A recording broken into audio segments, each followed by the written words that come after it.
Welcome to Compassionate Heart Parenting. I'm Michelle. If you've ever snapped at your kids and then felt the wave of guilt afterward, or wondered why you reacted that way, you're not alone. After 15 years as an emotionally focused therapist, I have learned that parenting brings up emotions we didn't even know we were carrying. Here, we'll explore what's beneath those reactions and the small shifts that can help you respond with more calm and connection. Welcome to Compassionate Heart Parenting. I'm your host, Michelle. I want to start with a question that I think about all the time, both as a therapist and as a mom. Why is it that the moments we lose it the most as parents are almost never really about what's happening in front of us? The meltdown that makes us rage, the sibling fight that sends us over the edge, the child who just won't listen. And suddenly we're somewhere else entirely, flooded with something that feels way bigger than this moment. Today's guest knows exactly why that happens, and she has a story about her own child, a child with ADHD who used to scream at her in the car on the way home from school, hurling insults and completely falling apart, that I think every parent in this audience needs to hear, because that child is now a young adult, and the way they communicate, the emotional intelligence they carry, and the relationship they have is a testament to what is possible when parents stay curious. Katharina Sandizell is a licensed marriage and family therapist with over 25 years of experience, certified by ICEEFT in all three areas of emotionally focused therapy for couples, individuals, and family, and also a certified AEDP therapist. She is one of the most clinically grounded voices on what actually happens inside parents when parenting gets hard and what it takes to repair, grow, and show up differently. If you've ever felt like your child is somehow unlocking something ancient inside of you, something you didn't even know was there, this conversation is going to give you language for that. And more than that, it's going to give you hope. Katharina, I'm so glad you're here. Before we get into your clinical work, I want to start with your story, because I think what you shared before we started recording is going to mean so much to parents listening right now. You had a child with ADHD before anyone was really talking about ADHD, and there were moments in those years that were genuinely hard. Can you take us back to one of those moments, maybe one of the car rides home from school, and tell us what was happening and what you learned? Yeah, thank you so much for having me on. Oh my gosh, it was hard. It was really hard. Um, and I think, yeah, the main thing that stands out for me are the car rides home, but there were also lots and lots of meltdowns at home, of course, Um, Mhm. I think that he would hold it together at school and Mhm. just let it all out in the car. Um, and there wasn't a lot of, I mean, we knew about ADHD at the time. The teachers were saying something, but there was no, like right now, it's like kind of like every second therapist is like a specialist in ADHD. It was not like that. Nobody knew. So I had no idea. But I think definitely getting super triggered by the anger, the insults, like the extreme Mhm. of emotion. I Mhm. think that is just hard for anybody. Mhm. Just most of us are raised kind of being told like stay calm, like don't get too emotional, like we're kind of told that by Mhm. our parents. For me in Right. particular, it was like anger is a bad thing. That's kind of like what I grew Mhm. up with. So when somebody gets when he especially got so angry, I was like, or just so emotional, it was like, oh my gosh.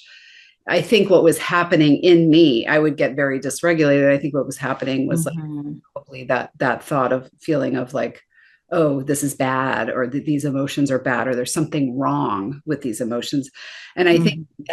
that's the important thing I started to reframe, was like, there's nothing wrong, Mhm. just emotional. I actually didn't even think about ADHD. I was like, this is and it is also just a strong personality, which is actually serves him later in life and doing amazing now, by the way.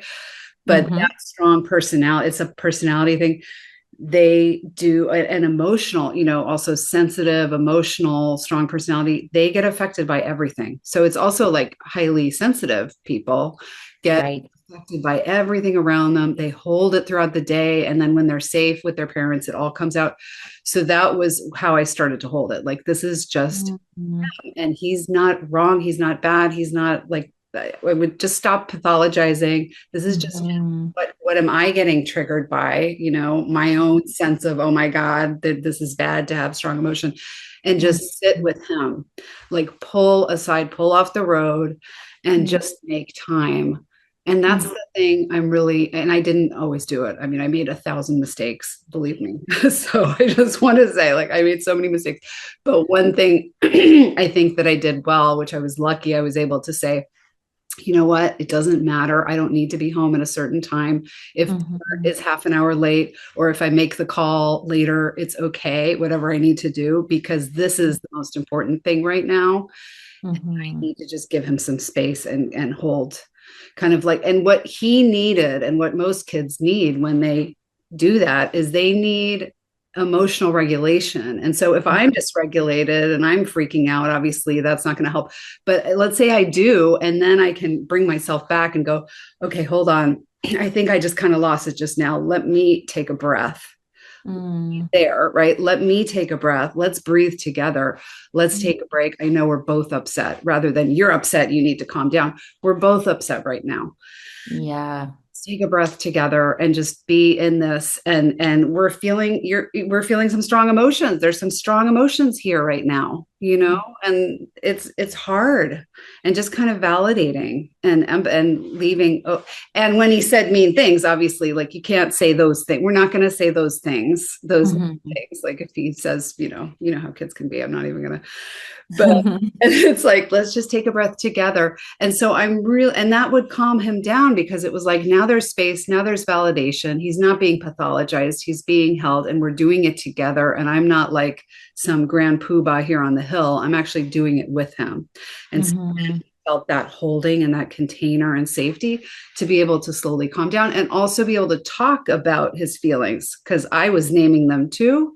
Again, Mhm. I'm not the grand teacher, but I think the modeling helps, like, to be able to say, I think we're just upset, or I think there's just this, it's so hard to hold all this stuff all day long, you know. Yeah. I really like that, being able to name, it must have been so hard to hold this all day long. And then that you're right there with him. Like, I feel like I've put pressure on myself, and sometimes we as parents do, like, we're supposed to have it always all together and always be calm and always whatever. But you're saying we can acknowledge that, like, this is hard. There's a lot of emotions. We're in this together. I'm feeling big emotions too. Like, it's okay to acknowledge that. And actually, you're kind of joining a little bit more by acknowledging that we have emotions too. And it sounds like, in a way, naming your own emotions kind of helped you stay regulated, because you were so conscious about, okay, he's overloaded from the day. There's nothing wrong with him. There's nothing wrong with what I'm doing as a parent. I'm not failing because my kiddo's having a hard time in the car ride home. It's like, it has nothing to do with any of that. It has to do with what there's been containing all day, which I think most parents can really, they see that, right? The kid comes home from school and they're throwing their backpack down, and just like grumbly. And so to be able to recognize, like, oh, okay, they're trying to communicate something here that they've been holding in all day, and they finally are home in a safe place. And while it's not always super fun for us as parents, they finally get to just be. And then, like, yeah, like, oh, this is what I've been carrying all day. Like, I'm tired of carrying this. And then we get to be there to kind of hold that for them. And I'm wondering, you mentioned that your kiddo now, as a young adult, is emotionally intelligent, very emotionally intelligent. How do you think how you responded with curiosity and that car ride home that you described, those kind of scenes, how do you think that helped develop emotional intelligence? Well, I think just naming the emotions, but not to an extreme. Like, I think therapists are sometimes guilty of over processing. So no, not doing that, but just like normalizing and naming the emotion and making it okay, and also myself doing it sometimes, because like I'm feeling angry right now, I'm going to go take a couple breaths over here, and I'll be back in 5 minutes or whatever. And I think what the reason why parents get so a lot of times why parents get upset is because they're scared, because they're like, why is my kid having this strong emotion? And it brings up fear in the parent, because they're like, Mhm. what's wrong with them? I think what really helps is nothing's wrong, like really non-pathologizing, nothing's wrong. They are just holding a lot. This is Mhm. a unique person, like everyone's different, and they're holding what they're holding, and that Mhm. can help them the most. And one more thing is that I'm really happy now that they're adult, my kids are adults, like that I made that time, that time. Mhm. And we don't always do it, obviously. Like there's, again, like we all make a lot of mistakes, but to make that time is so precious. And I'm so happy Mhm. that I did it now. Yeah. And I'm sure it kind of positively impacted your relationships with them now as young adults too, that you were able to kind of take that time and, like you said, non-pathologize. And I think you're right. I mean, I think for most parents, there is so much fear around, there's around so many things. But is my kiddo okay? And if they're having these big, huge behaviors, are they okay? And something else that you talked about, that you talk about is that our own histories and our own attachment experiences can show up that in ways that we don't always realize. And so I'm wondering, what does it look like when a parent has unresolved experiences of trauma and that might start showing up in a parenting moment without the parent even realizing?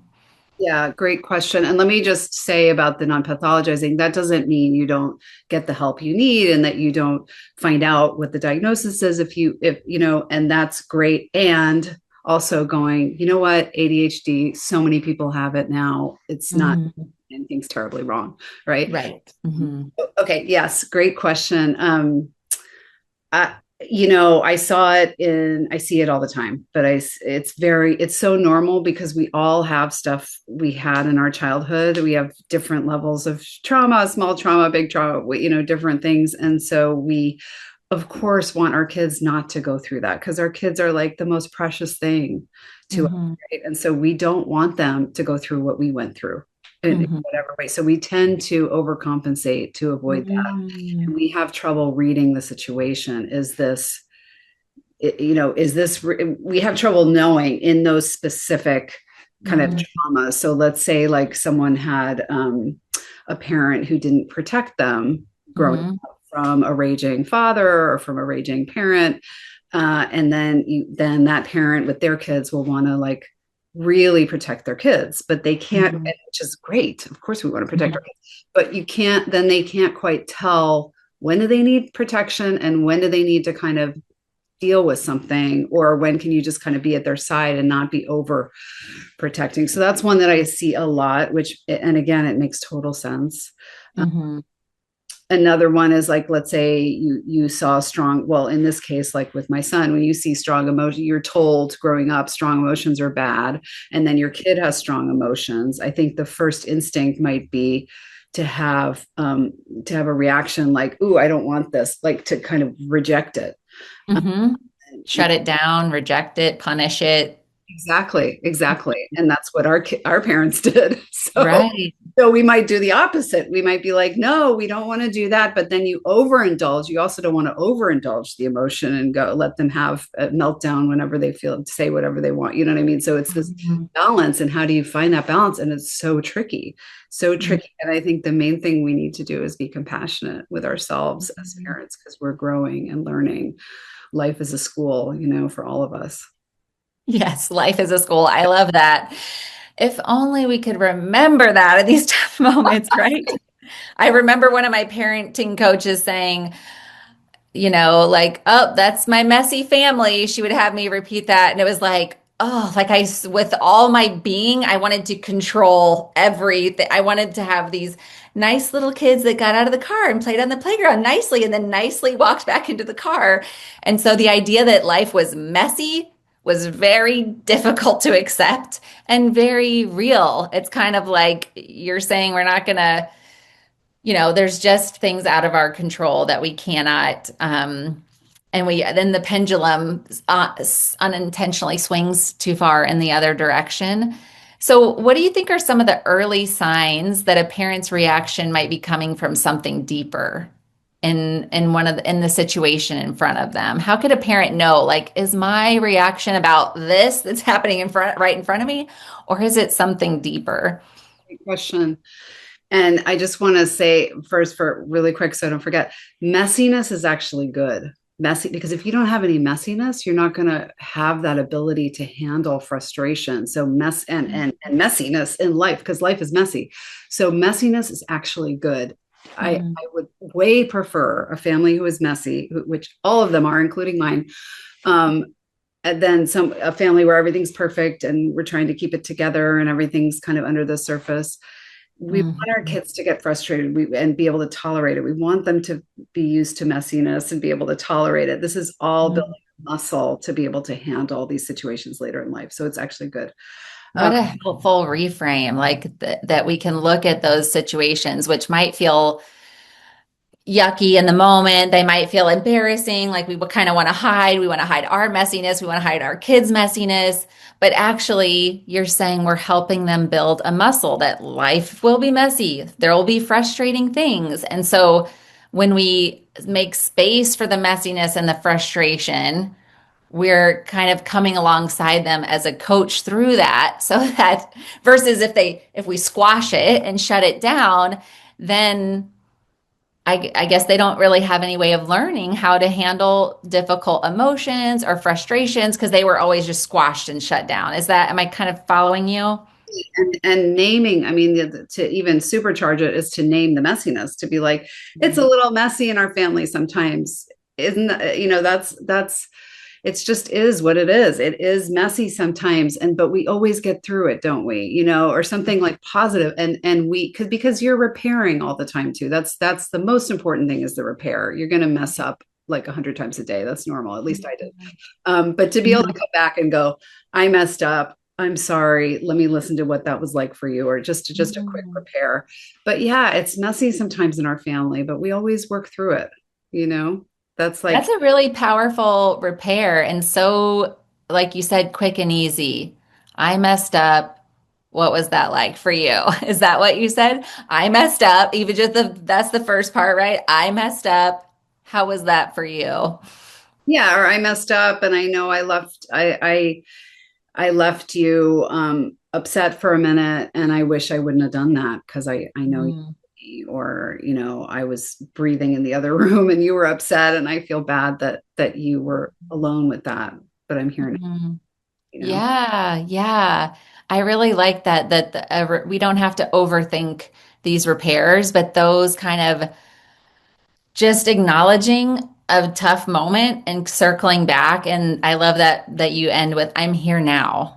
But I'm Mhm. here now, right? Is like yeah, because that's all our kids want to know is that we're here now. And I think of for a lot of parents, if we think about were we ever apologized to? I mean, hopefully, but probably often not. Many times not. Many times not apologized to. And I would think for our parents, it wasn't even on their radar. Like it wasn't being talked about the parent-child relationship. It was like that was just not on our parents' radar. And so, of course, they weren't thinking about that. And they weren't necessarily thinking about the power of repair and apologizing. And when I talk to adults who have had repairing conversation as adults with their, possibly elderly parents, like it changes something inside of them for the rest of their life. Like it is so powerful. So, as little kids, when we have younger kids, or even teenage, preteens, all that kind of stuff, like we can do these mini repairs. But if we've had like a bigger kind of rupture, it's never too late. It's never too late. Exactly, and it's never too late to turn something around, even if it's been going badly for a year or more. Mhm. But yeah, the apology. I mean, my whole family, we're all apologizers now. The kids are apologizers in a good way. Like if there's no shame in apology. And so they're really good at that, which is an added benefit. They learn from what we do. Right. It's modeling. So not only are we repairing, but we're also modeling apology and repair for them. And then I love that you get to see that now that you have these young adults that they also apologize and you can see them using that. So the question I asked earlier, what are some of the early signs that parents' reactions might be coming from something deeper? Yeah, that's a great question. Usually we don't see it when we're in it because it's like the nervous system is being hijacked. We're Hmm. so usually it's like an overreaction, basically. Hmm. Kind of Hmm. in hindsight later, you go, oh, why did that seem like a big reaction to have for that situation? Hmm. That's one sign. um, yeah, I mean, that's the biggest. Or if you just feel like so upset, and you don't understand why, why am I so upset? Like this doesn't, um, I think that's basically the big one. Feel and kind of knowing when your nervous system is getting hijacked and the difference between when you're feeling regulated and not regulated. I mean, obviously, we're not going to be regulated even when we're not triggered necessarily. Hmm. This very intense need to make it better for our Hmm. child or to some intense reaction that is usually a trigger. And it doesn't mean that nothing's happening in the moment. Obviously, that's the tricky thing. Something is happening in the moment. Hmm. We're triggered. So it's both at the same Hmm. And when parents start to be able to notice, oh, XYZ happened, and maybe yesterday my kid threw the backpack on the floor and I kind of could respond calmly and roll with it. And then the next day they threw the backpack on the floor and I flipped my lid or whatever it might be. And they can kind of see, oh, like I'm having a really big reaction. I'm really feel so intense. And maybe this isn't just about my kiddo throwing the backpack on the floor. Or maybe this isn't just about like they must do their chores now. Maybe there's something else. time. How does that help parents show up differently with their kiddos once they recognize, oh, there's something deeper that's getting stirred up for me in this moment, and that's what's causing this big reaction? Yeah, that's a great question. I think also what I forgot to add is that it's could also just be circumstance, like you didn't get enough sleep, your hormones. I mean, I went through perimenopause while my kids were teenagers, which was the Mhm. worst timing ever. Um, Right? Yep, that's how it usually goes. it's not good.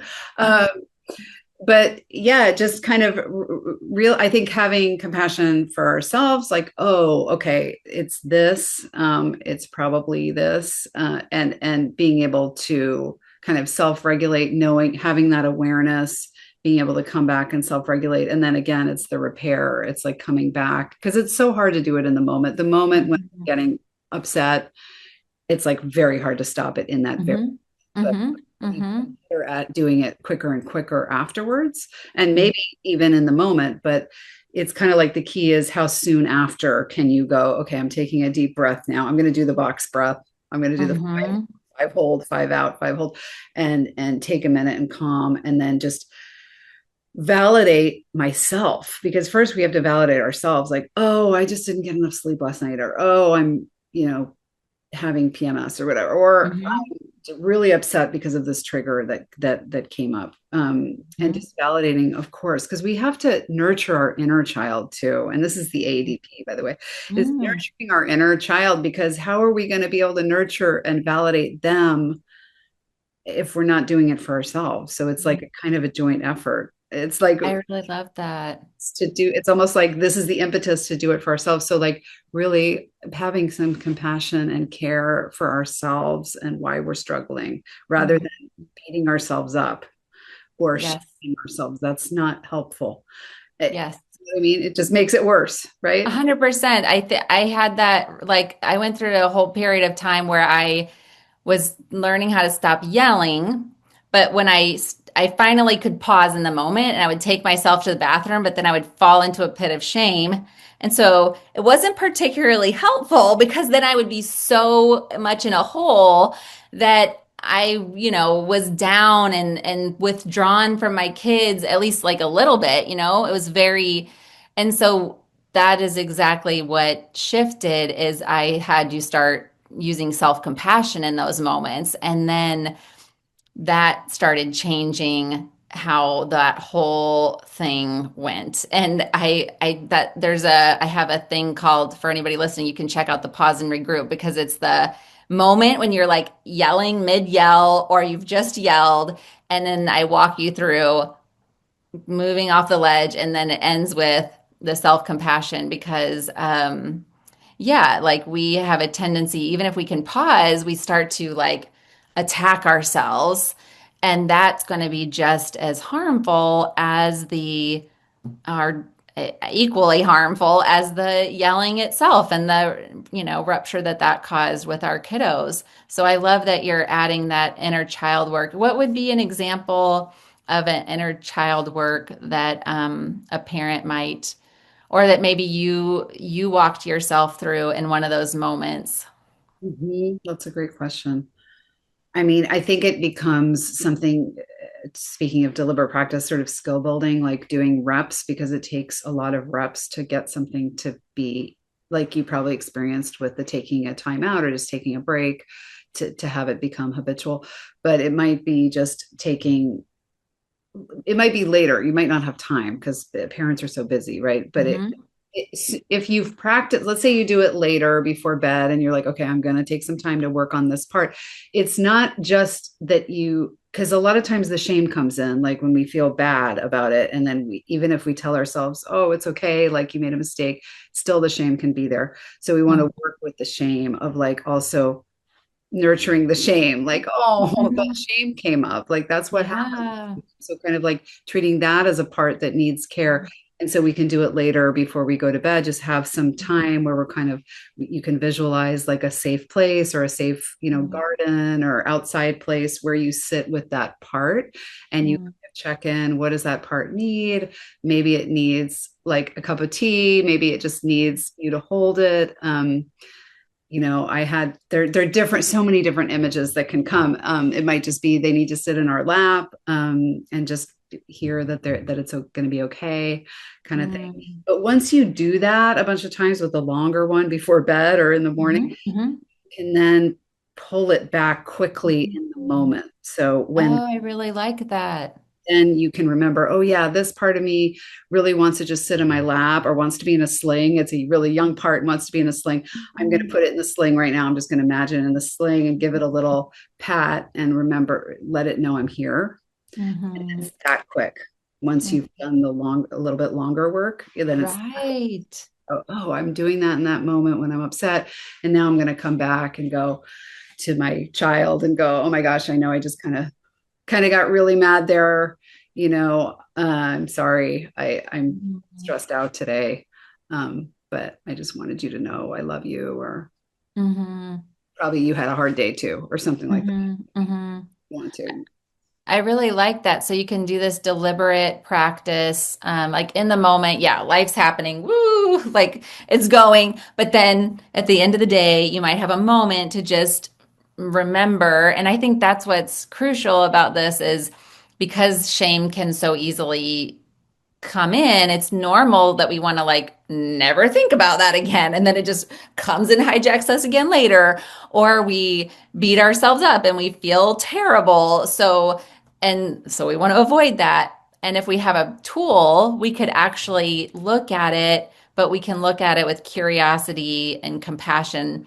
It makes me think of the end of, I don't know if you're familiar with Tara Brach, but the RAIN practice, the N is nurture need. And it's kind of just that, like, what is happening for me? And I love imagining like that little part and thinking about, oh, that little part feels scared, that little part feels overwhelmed, and then being able to hold them or think about what they need and respond. And then it's so powerful what you're describing, that over time in the moment, we can remember the little part.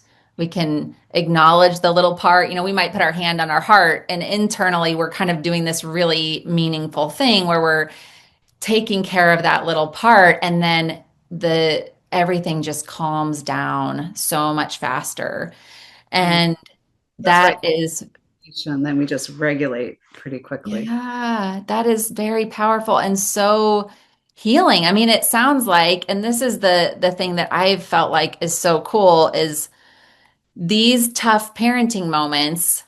can actually become agents of healing Oh, yes, that's beautiful. So because it's like constant therapy throughout the day, right?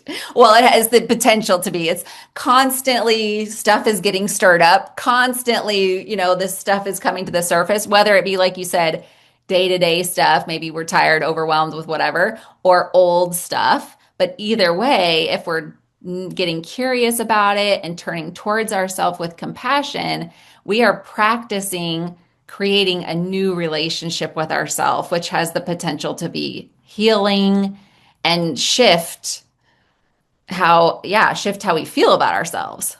that's right. It's such an opportunity. It's amazing. And if you can see it that way, I mean, what a beautiful thing. And to use it as an opportunity. It's great. That's so I completely agree.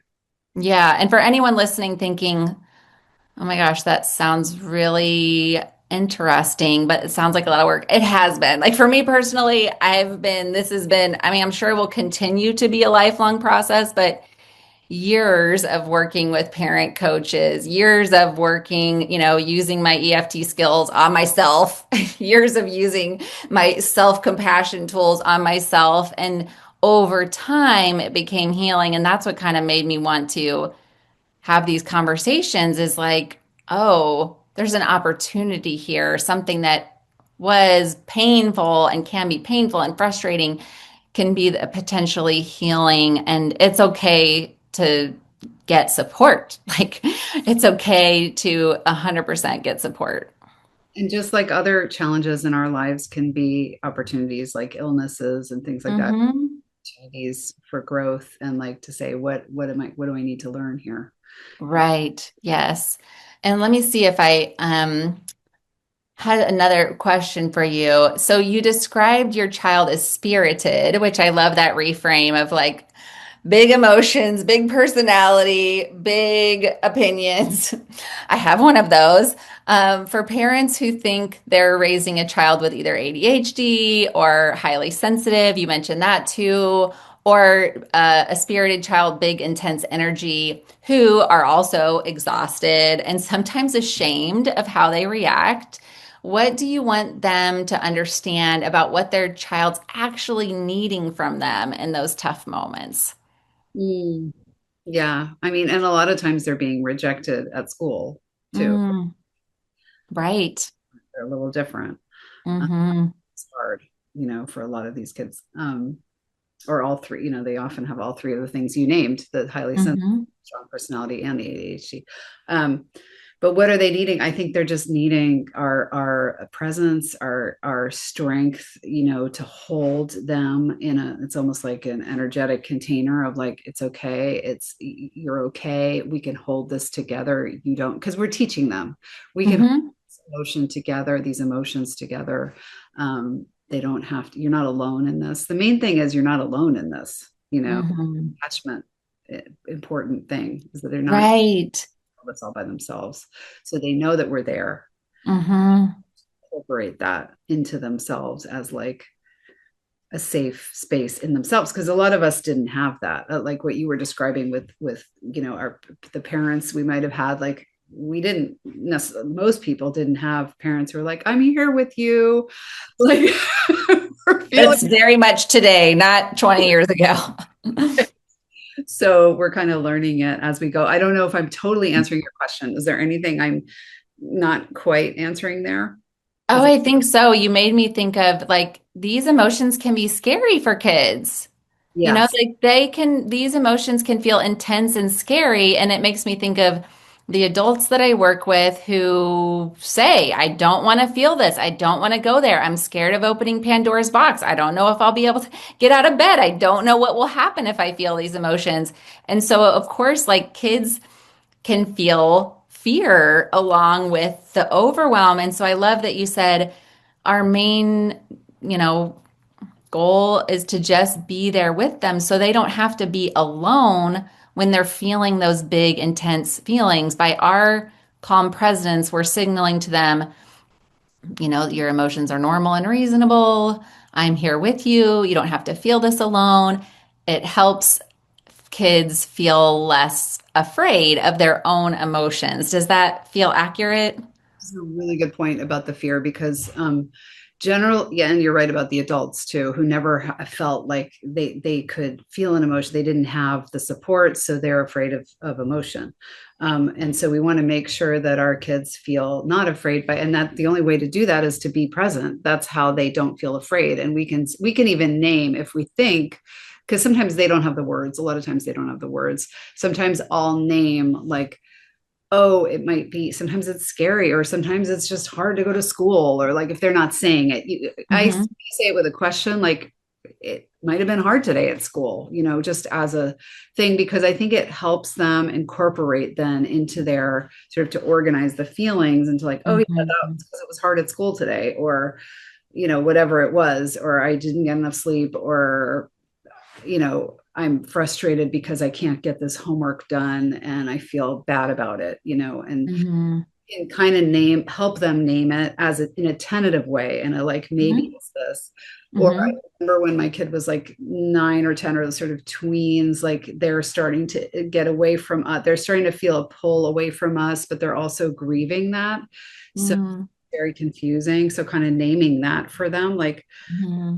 because you see it in their behavior, and you might say, Mm-hmm. and they beat themselves up about it because they don't know what it is. It's confusing. So I might say like, I know it's sometimes you just want to get away from me, and sometimes you miss me, and it's hard to hold all that together, and I bet it can be confusing. Is that kind of what's going on, Mm-hmm. say that, but definitely the fear. And I think, the other thing is that when people feel safe in their emotions, and again, this is ADP related, like we can feel our emotion when we feel safe and together with someone that cares. Mm-hmm.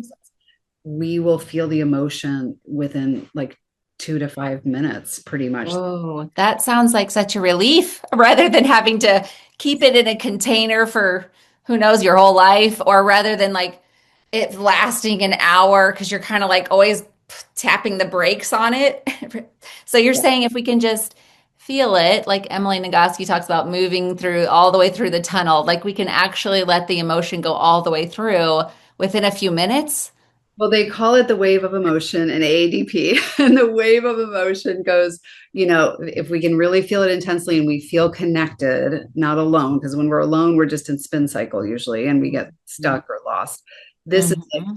connection. And then we feel safe, we feel it. And it's usually what I see is just a few minutes, maybe 5 minutes through Mm-hmm. the wave. And then we feel relief. We take a deep Mm-hmm. breath and we feel like, okay, that wave passed. Doesn't mean there aren't going to be more waves, but you Mhm, got, mhm, and so it's like, you start to feel better and relief and like maybe some insights about what to do next. And that's mhm, the same for our mhm. kids, Yeah.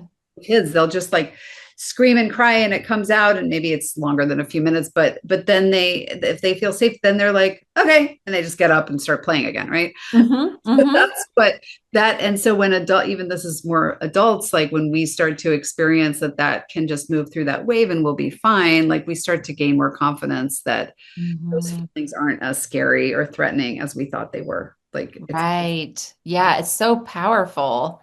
Like to be less afraid of our own emotions, but to be less afraid of our children's emotions, to think of it as, I like that image of the wave, like it's something, it's going to come up, it's going to be uncomfortable, but it will pass. It will not, it's not forever. It doesn't mean anything about the child. It's not like they're bad or they're disrespectful or they're like all the cultural overlays that are super unhelpful and super unhelpful in the moment, right? If we can like kind of let go of those and say, oh, they're feeling some big emotions. They're going to ride this wave. We're going to ride it with them. We'll be there as their safe person. They're going to feel it. And then they can come to the other side and then emotions feel safer. And I love how you're saying like things kind of just clear out and it's like, oh, I could just do this or I could figure this, they can kind of now they can think again, essentially, and start thinking how they want to deal with whatever is in front of them or just go play. Yes. I mean, that's the book, also the book, How to Talk So Your Kids Will Listen, and Listen So Your Kids Will Talk. Mm, That's mhm, where, when you validate your kids' experience in their kind of language, not using, adult language, but sort of like, yeah, I can understand you'd feel that, or I get it. That empowers them then to find their own solution. We don't need to find their Mhm. solution. We just need to support them and help them to know that it's okay. Right, What you're right. to with the emotion, like once you get through it, you automatically start to have insights and really there's a lot that comes, and freedom, like that freedom to play. But also, if it's a problem you're kind of working through, it could be like, oh, I actually know what to do now. I just need to go to this office and do this if it's an adult. Hmm. Hmm. Or if it's a kid, like, oh, I know how to deal with this tricky situation with my friends who aren't talking to me. Hmm. Say this to them, or whatever it is. Right, right. It's so powerful to when we're not kind of hijacked by the emotion or trying to suppress the emotion, then it frees us up. I love that language of just like feeling free after the wave has passed and yeah, being able to think again. Let me see. I know I had so many questions for you because I wanted to pick your brain. Um, Let's see. One of the things that you talked about was progress, not perfection. And we've talked about that some today. So, for a parent who feels like they've been getting it wrong for a long time, maybe they're learning about some of these things, for the first time, and they are carrying a lot of guilt. And what would you say to that parent who's carrying a lot of guilt? What would you say about repair being possible and what that might look like? Oh, great question. Because first of all, it's all about compassion for yourself. It's never too late. It's never too late. Your kids could be adults and it's never too late. I mean, I see both Mhm. sometimes. Um, so yes, I mean, it takes a lot of courage. I would say to that parent, you are so courageous Mm, to want to deal with this now. It's so hard. It's even harder when you're dealing with it later, when you're like, oh, 10 years have gone by like this and I feel bad because I've made this mistake over and over, or whatever it is, yelling, whatever, there's so many mistakes we make. mhm, I feel bad, and but if you're willing to push through that and still ask for help, I mean, that takes so much courage to do that. mhm, I would just say, like, go for it. Go for it. It is mhm, never too late. And it is so courageous of you to do that. And mhm, just have compassion for yourself. Like, it's hard. This is hard. This is the hardest thing. And nobody can judge anybody else because everybody has different kids, and some kids are harder than others, honestly. mhm, So, mhm, you know, it's really hard. And also, some people had harder childhoods than others, and they're dealing with very tricky patterns and not having the support they needed. So how are they supposed to now suddenly do it perfectly? Plus, they didn't get the schooling. Our parents didn't teach us how to parent. School didn't teach us how to parent. We're supposed to just learn it from a few books. No, mhm, it's hard, and not everyone has the resources to get therapy. Like mhm. so anyway, I would just say, like, it takes a lot of courage, and I would fully support you in doing that, no matter. Yeah, I love that. I love that someone listening can really feel like listening to this podcast, whatever books you're reading, whatever journey you're on, it takes courage. Like you're having the courage to do that, and that is powerful. Yes, I love that. And it's kind of helps lighten the load a bit of the guilt. And I love that you're saying we need compassion because this is hard. And so if you're feeling like it's hard, yes, you're not alone. I've definitely been there. It sounds like you've been there with them. My gosh. And again, our kids learn from our mistakes. And if we can be courageous and pick ourselves up and ask Mhm. for help, like, what a learning for them that they can do that too. And that we are admitting we're not perfect. And like, then that allows us all to make mistakes as we do in life, and that Mhm. there's no shame in that at all. It's actually Yes. courageous to be able to admit it. So I think it's an opportunity again. Yes, it's an opportunity. So this is my final question. Katharina, you raised a child who used to tell you you were one of the worst parents ever, which probably most kids have said that to their parents. I know mine have. And now they acknowledge that you're pretty great, which is nice to have be on the other side. And so from that arc, the car ride home, and now they're a young adult, that's exactly the kind of hope that parents right now need to hold on to, right? Especially parents of young kids. What would you say to that parent who's in the middle of one of those seasons right now? Maybe they're about to pick up their kid from school. They're about to have one of those car ride home moments, who loves their kids deeply and still struggle because it's really freaking hard. What would you say to that parent? Oh my gosh, yes. I remember that feeling of like, oh no, it's almost three. Bracing.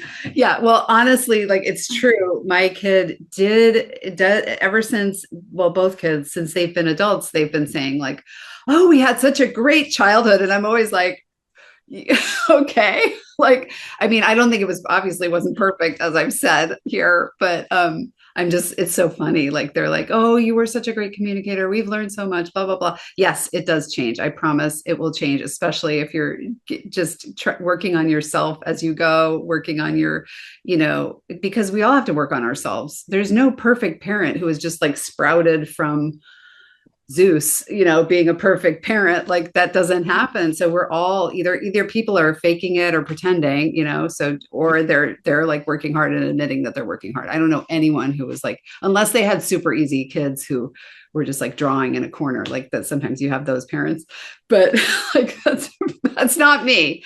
So Me neither. so I would just say, remember that it will change, it will get better, and you will look back on this time with so happy that you spent that time doing the work you did. I mean, because, it really is like later, I'm in that place now where I'm looking back going, oh, I'm so glad I took that extra time, or I'm so glad I asked for help, Mhm.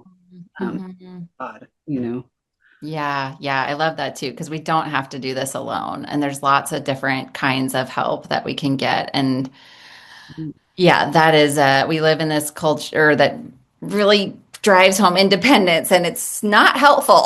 It's not helpful. We were created and wired for community, and we need community. We need to surround ourselves, whether it be therapy or other kinds of support, that we don't have to do this alone. And I'm wondering, how can people find out about you? Where can people learn about you? Well, they can look at my website, which is lovefrontiertherapy.com. I have a group of wonderful therapists who work with me, and we work with mostly with, we don't work with kids, but we work with adults and parents and couples and family, adult families, but also parent coaching and things like that. Awesome. So you're in California. So anybody in California can come to see you all, and be it virtually or what have you, possibly. Yeah, or Florida. We are also telehealth. Some of us have telehealth capacity for Florida. Great. Okay. So California and Florida listeners, you can check them out, and I'll put all the links in the show notes. But thank you so much for coming on. I really, really appreciate it. It's been such a lovely conversation, and I'm sure parents are going to get so much from it. And for those of you listening, if you're enjoying these episodes, please leave us a review. That helps more people learn about the show, and hopefully helps more parents feel less alone on this journey. And a reminder, this content is intended for educational purposes only and should not be used as a replacement for private psychotherapy services. Compassionate Heart Parenting does not provide psychotherapy services in any capacity. If you need mental health treatment, please find a qualified professional in your area. Thank you so much for listening. The light in me sees the light in you. Be well.